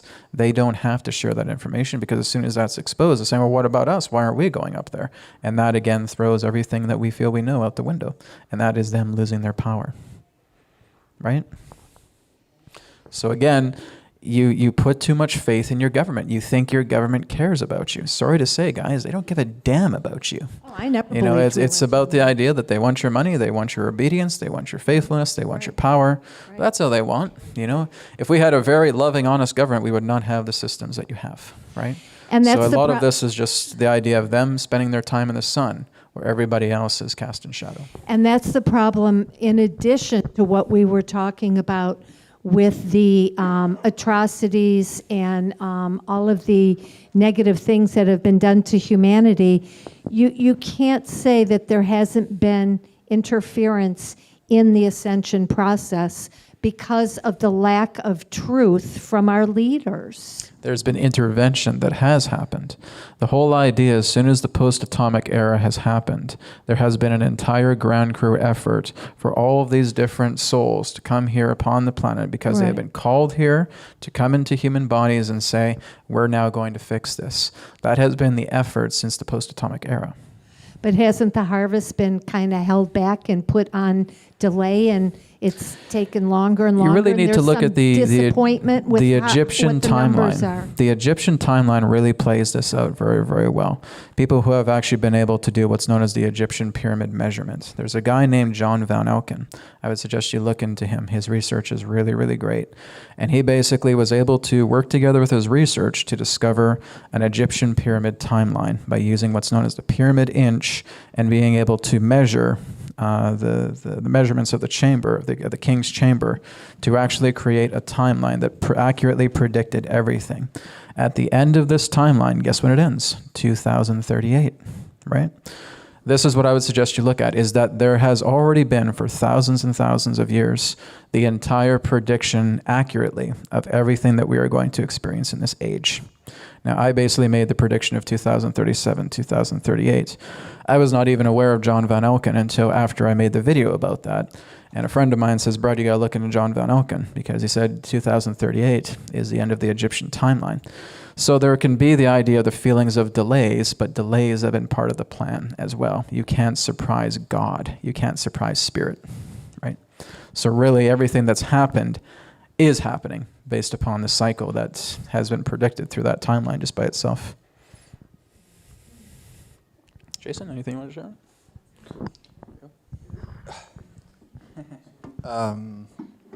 No, America. Okay, the young lady had something. Go ahead, young lady. Oh, now? Yeah. Okay. A couple things. Thoughts and opinions, or what's going on with Project Looking Glass and CERN and transference of consciousness, if any of you know about that. Not me. John, how about you? Yeah, Project Looking Glass. You got your mic. Oh, Yeah. Only my work. sorry, I can't use the Canadian mic. That's right. My goodness. I don't want to start another. We need your Jeez. citizenship, man, before you even touch our mic. You know, I had a little boy when I was when one of my little boys was about like 5 years old. He was working on figuring out how to have a time machine, and he asked me while he was figuring this out in his head. He asked me. He said, "Is a time machine possible? Can I?" And I said something to him. I don't know where it came from, but I said to him, "I don't think time machine is possible, but you can create some kind of a window, some kind of a window machine thing that you can actually look through it and look at different timelines." Well, it turns out that apparently there was a lot of technology, I think Tesla technology. I think it was Tesla technology.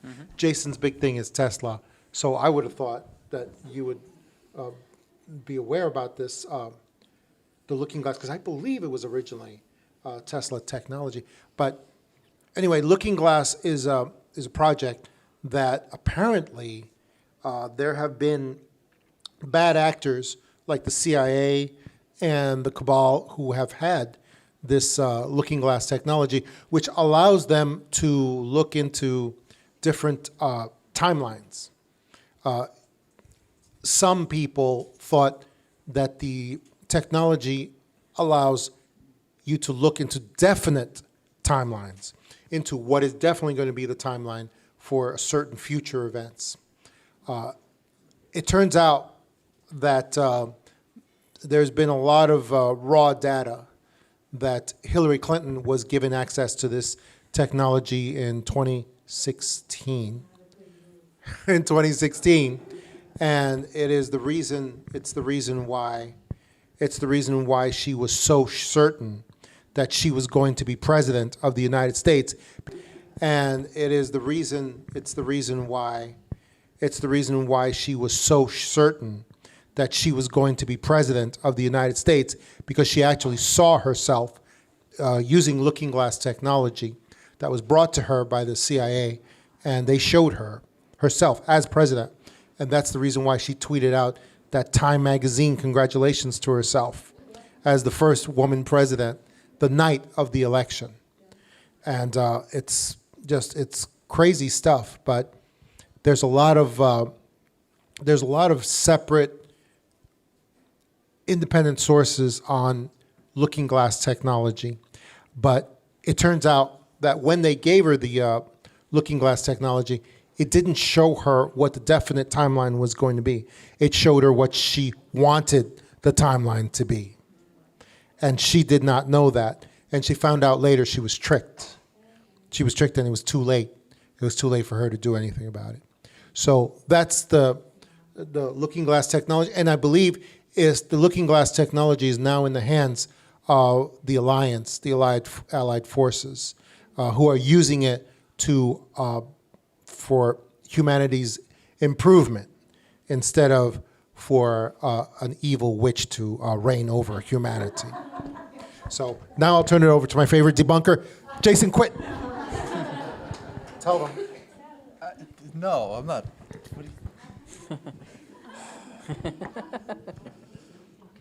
Start the riot. No.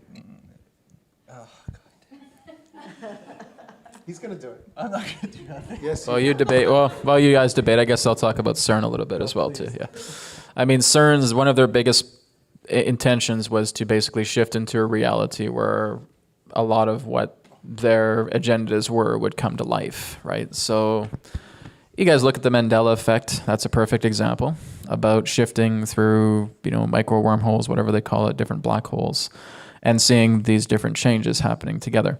So with CERN, it was all basically an intention to utilize it in its own intention to basically try and skip past the harvest and try and find a reality where their agendas would be fulfilled. So a lot of it is just basically looping through different dimensions and trying to discover a reality that they feel they could go into for those states of achievement. But of course, they've never been able to do that because there's a lot more quote-unquote unseen forces that prevent that from happening. It's very well sanitized, the idea of shifting into different dimensions that we know we're not meant to go into. That give you enough time? All right. No, you answered. Okay. He answered. There's one about transferring of consciousness. Are you referring to like the Avatar movie?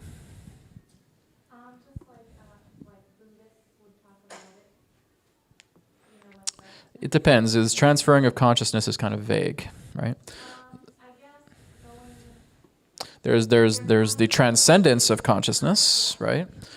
There's transferring of consciousness, like what we saw in the Avatar movie about being able to go into like this pod and then going into different brainwave states and actually putting yourself into a different body. I've talked to people who have actually been able to do that. In fact, if you guys are familiar with the Yahyel, there is a client that I was actually able to talk to who was able to go into a synthesized body, basically had artificial chakra centers. He was able to open his eyes and go inside this Yahyel artificial body and walk around this spaceship. But it was very, very different feeling. Like he had very vivid feelings about everything, but it was very limited. He actually didn't have any taste buds, so he couldn't taste any food. So basically, he had this artificial body prepared for him so that he could interact in the physical aboard a Yahyel spacecraft. That would be one example of the idea of a transferring of consciousness. But like I said, there's different types altogether. Stasis bodies, yeah, absolutely. There's many of you guys that even have stasis bodies on other ships. And when you basically leave this life, it's quite possible many of you return to the stasis bodies. Yes, and there's also another theory out there where we talk about actual ships that are conscious ships. Yep. And in the ships, they have different space suits, which are bodies. And the ship itself could transfer its consciousness to the bodies to navigate the different places they go. So I've heard stories where they've come in contact with, let's say, like a being that, let's say, was scary to humans, and that being would kind of run away, and then suddenly a very beautiful being would come back to talk to them. But it's really like the same consciousness, but they just jumped into a different suit that's more pleasing to you. Yeah. So maybe one day we'll have a closet full of Arcturian suits, Palladian suits, and we'll just jump in them and go play around. I do see that in the future, yeah. Yeah, I see us. I was meditating on that as well too, and saying, hey, is there another body I can switch? Maybe I can be female for a day. I said, no. You got to stick with this body. We're not at that point yet. But at some point, yes, you'll be able to have like many male bodies, many female bodies, and you'll be able to jump into them all just like an avatar, like what you see. I thought we were going to talk about Project Looking Glass and Man in the High Castle. That's as an example of Project Looking Glass. Great show, great illustration of the whole Project Looking Glass alternate timeline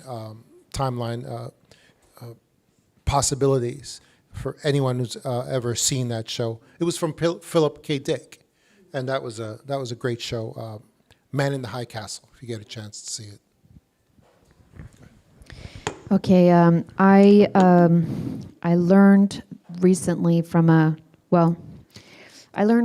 that probably maybe 20-something years ago, maybe a little bit less, but I wouldn't be surprised if it was a similar agenda to the like 9/11, that many thousands of women, perhaps millions, that were pregnant were given a prenatal vitamin that ended up causing their babies that were born boys to feel like they were girls, and vice versa. And it was actually caused by this prenatal vitamin. So then it was, once enough of these women came forward, and it was stopped, but it was for 10 years that it was actually given to women as a prenatal vitamin. And my question is, A, do you know about it? And B, do you know about it as a possible agenda, tinkering with DNA that way? And also, is there anything positive that you can imagine that could come out of this? I've never heard of anything like that, no. Everything from Big Pharma is bad. That I know. Simple as that. No, I've never heard of a prenatal vitamin doing anything like that, so that's never come in any of my sessions or anything. And there's no limit to the evils that they will commit against us. But I wouldn't be surprised. I wouldn't be surprised if something like that did exist. So. The technology they have in all these advanced levels is mind-boggling. So it wouldn't surprise me if something like that. It seems appeared. like there's legislation that just automatically fell in place to kind of be there in a way supportive for the situation, which I find almost like it was like another agenda, because now all of a sudden there's different situations in place that, I don't know, it could be something to create chaos, but I'm just wondering if there's anything positive from it. If you want a girl and want a boy, there you go. I don't know. I don't know. Like, it all depends upon a person's perspective, really. Joe. Joe? Oh, okay. Run, Sue, run. I didn't see. I just had a question of what you guys would see as the anticipated dates of the end time harvest. Okay. I was trying to see what your guys' interpretation of the end time harvest in terms of an expected date, and that I've already said 2037, 2038. Okay, so it's still pretty far off. Yep. And then would there be our veil, on our consciousness be lifted up to It's see? very much like what Jason was talking about today about the mist, right? Very much like that, because it's almost like a revealing and clarity of a membrane that basically clears, and now you're in a whole different reality you never saw before. It's like lifting the veil in that way. We don't really know how it's going to go down. I have not really got information about it. I have heard that from 2037 there may be 3 days of darkness, but other than that, that's really all I know. So I don't that really would know start that. the golden age? Yeah, I've heard that, the Native Americans have gone through the 3 days of darkness before in the past, and they know all about it, so it's no big surprise to them. I've been told by Spirit that around 2037, 2038, or maybe around late 2037 would be the 3 days of darkness, So this and probably around the end of December. So the transitory period starting now through that time would be the transitory period? That's what I've been told, yes. Like I said, it's not my perspective, it's Spirit's, so. All right, I know I've asked this question before, but I'm not letting it go. Clones. Okay. Brad says clones are stupid and they don't have a long lifespan. Can you explain that? And the other guys, give me your opinion about, is cloning real and what is our capability at this point? Because from what I've researched, it's like it's been going on for a really long time. What I'm aware of is that if you guys are familiar with the MIBs, the Men in Black, that's the closest approximation that I'm aware of pertaining to cloning experiments in that way. I have heard people cloning world leaders and stuff. Hillary Clinton may have had it happen. I've heard about that as well too, that they may have short lifespans and they have a very limited consciousness. It's kind of like programming cyborgs, like basically programmable life forms. What they would basically refer to as certain types of greys who are cyborgs, who basically don't have souls in the body. They would be operated by like a microprocessor or a microchip in their brain, and that they're basically piloted in that way. That could be something. I don't know if Clinton had that happen to her. The only ones that I'm aware of really are the MIBs. And what? What was the other one? I want to know why Sue is so interested in this topic and why she looks different every time I supposedly see her. It's just Second. a coincidence to me, that's all. And look,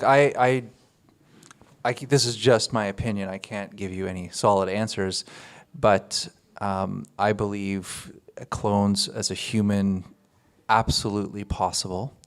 But I would say souls inhabit vessels. It's just as simple as that. And if you create a vessel, no matter if it's a clone or not, there will be some essence of soul and consciousness that will come and inhabit that vessel. So it's just like a twin, right? Two identical twins, two different souls.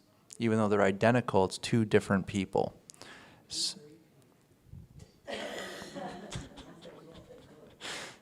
Yes, you said Pete and repeat?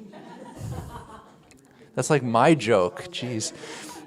Well, it has to be a certain soul in certain ways because bodies have their own certain types of symphonies with it. So a body has to be coherent to a certain degree of a body that, or soul has to be coherent to a certain body that has that nervous system attunement. So what I've heard, and again, Andronis has talked about it, says there are some clone bodies that can have souls. There are ones in that sense that are completely soulless. So like I said, they're programmed like a radio frequency in that way. And it's almost like just looking at a puppet where you're just able to control its movements, you're able to give it some certain forms of limited speech. The closest thing I could put it to would almost like AI in that way.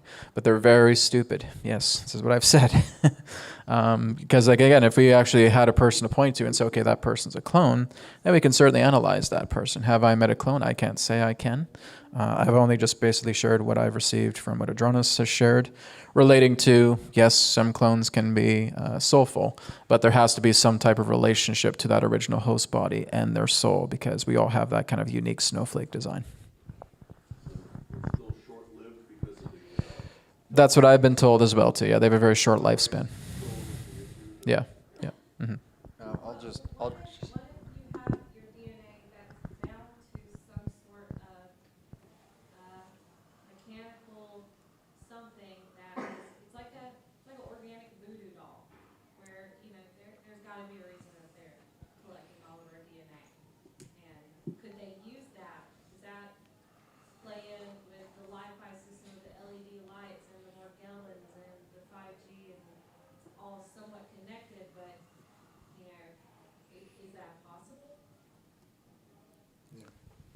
Yeah, don't turn over your DNA material to anybody. As Adronis was talking to you about that the other day, is that you would have certain forms of memories pertaining to that other host, right? So whenever you have a clone body that is identical to yours, you would actually be able to experience vividly the idea of what that clone is going through. So you would actually feel like you're living in two bodies simultaneously because its own genome is identical to yours, right? I don't feel that's your case. I feel your case is very different. No, I do not feel you have a clone body at all. I know, but I'm telling you anyways. From what I can sense from you, I do not detect any form of clone body flowing through you. Yeah. So again, the worst thing is the human mind when it's connected to fear, right? We make not only mountains out of molehills, we make planets out of them, right? So be very careful about how far you are willing to take your mind relating to fear, because that's the true rabbit hole. So you had previously mentioned the 3 days of darkness. I don't recall where I heard this, but I heard that during those 3 days is when the magnetic poles will switch. Is that? That's what I've heard too. Yes. Okay. Yeah. That I don't know. I feel like there is some sort of activity that's going to happen with the magnetic poles. I don't think it's going to be it's not going to be a disaster. And I know people think that as soon as you hear about 3 days of darkness, it's going to be a disaster. I've even looked into interviews of what the Native Americans say. So this is not a disaster. It's not a horrible thing, but people will make it into a horrible thing. It's no more different than being inside the womb again, right? Because we're just not used to that idea of 3 days of darkness. People are going to make the worst out of it. And it's very much in the idea that when you're in that state, it's like being being in a dark room. Have you guys ever been in a dark room meditation? Everything relating to your thoughts feel very vivid and everything starts to come to life. Well, some people may just basically injure themselves severely based upon those states of fear. But life is going to continue on even if those 3 days of darkness happen. Spirits tell me, Brad, this is definitely going to happen. All right. It's not my perspective. But again, if that does happen, and I'm not going to doubt spirits saying that it won't, then life will still carry on. We'll still have a life on this planet. Again, those that go into the harvest will go into the harvest. Those that partition themselves into these different realities will experience those realities. Life will continue. Of course, with discernment, because we have no way of validating whether or not it's 100% true. We certainly don't. No. I mean, all I'm really getting at is just my premonitions from Spirit. I don't doubt it, but I'm just looking at it in that way to say, guys, this is not my perspective. This is Spirit's. And I knew when I got that prediction and Spirit saying, Brad, you got to expose this. I'm like, oh, come on. Are they going to believe me? It's like, it doesn't matter if they believe you. Just get it out there, plant a seed, let them know, right? Not necessarily. I'm even a guy as well to say, guys, don't get so transfixed on dates. And here I am giving you guys a date, 2037, 2038. And I mean, that's just what I've been told to say. I don't have any other excuse for that. It had also come along with the information that the planet would start rotating the other direction. I have no. No. But basically, here's the thing. The Earth is stationary. The Earth doesn't revolve around the sun. It hasn't revolved around the sun for nearly 100,000 years. This is what I've received. Earth is stationary and everything else revolves around us. So I've connected this with Spirit as well too.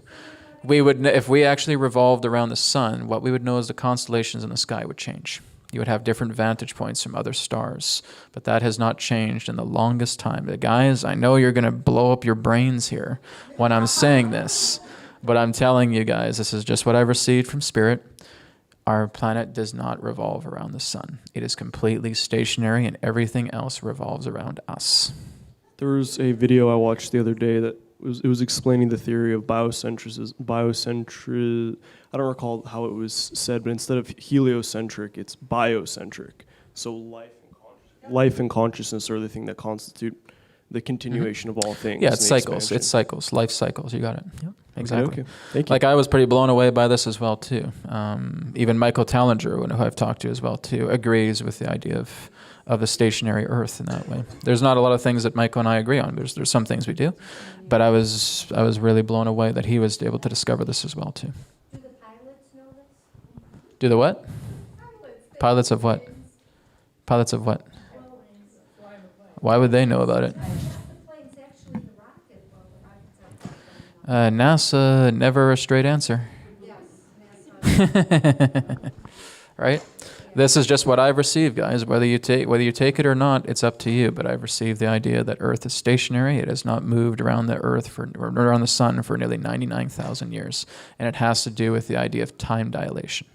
It has to do with the idea of the theme of what we're experiencing on this planet. It has to do with the nature of our time, even with the nature of our day as well, too. So our planet has been stationary for nearly 99,000 years. We don't know when it's going to move again. Would our planet be the only one like that? Yep. Everything else revolves around the Earth. But that's the kind of thing. It's almost like a contradiction on top of a contradiction on top of a appeal. Right? Yeah. I don't know. Again, all I can say is this is what Spirit has shared with me, guys. So take it or leave it. Last question. Okay, you guys start talking. Okay, you spoke of the relationship between God and love, and I guess kind of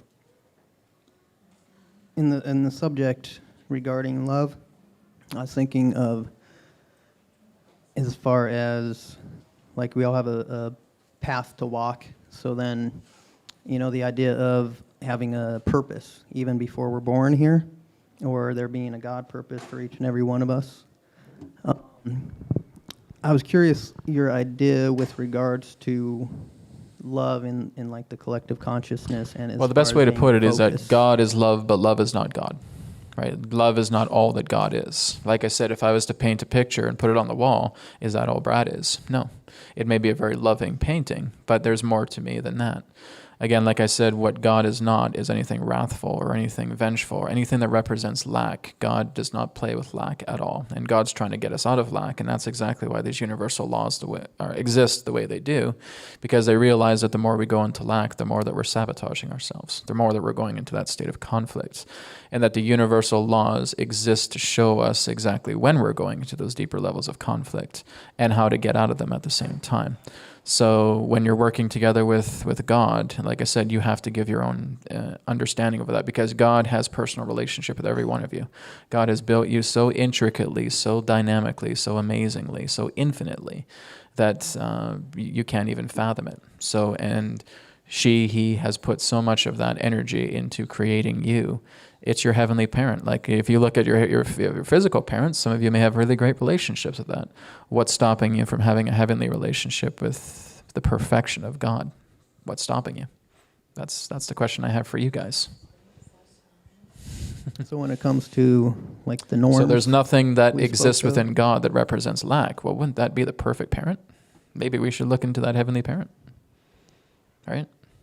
So when we That's how I see it. had spoke of like the norms, like the people in our life who aren't as on to all this that's going on, could love be a good focus to get them more? Love is also a good way of towards- saying that I trust my people who I love to lead their own lives. They don't need me to fix them. I don't fix anybody. If people wants to come to me to ask a question, I'm happy to share information. I'm happy to guide, but I'm not here to fix any of you. To me, none of you need to be fixed. You're perfect the way you are. And that's, again, just a part of the compliment that really you can look at it like God is playing a character, and that's part of us. This universe really just exists as God's mind, and we're just exploring more about the parent's mind as well as ourselves in the process. And this is also another big thing as well, too. When we're looking at life, it's not about you. It's about everybody else that's a part of the life around you, because you get to know yourself a lot by listening to what other people, because it's kind of like what Adronis was talking about before, about when you start meeting these new people in your life, you start feeling new revelations about yourself you never thought before. You know, we kind of get out of this selfishness, and I think the New Age movement puts this into a lot of perspective about the idea of saying you can manifest what you want, you can manifest your heart desires, you can manifest this big mansion, you can manifest this big car. It's greed, greed, greed, greed, greed, right? That's the whole idea of the feeling of this manipulation with New Age movement. So I think the whole idea is that just spend time on yourself when you need correction. When you're not needing to correct yourself, work with somebody else. Help people out in the best way that you can, right? That's compassion. Okay? I'm done. No more questions. Ask these two guys. I want to thank everybody for coming tonight, and I want to thank you, Brad Johnson. Yay! Jason Quitt and John DeSouza. Thank you guys so much for coming. Really appreciate your participation. Thank you all. Thank you.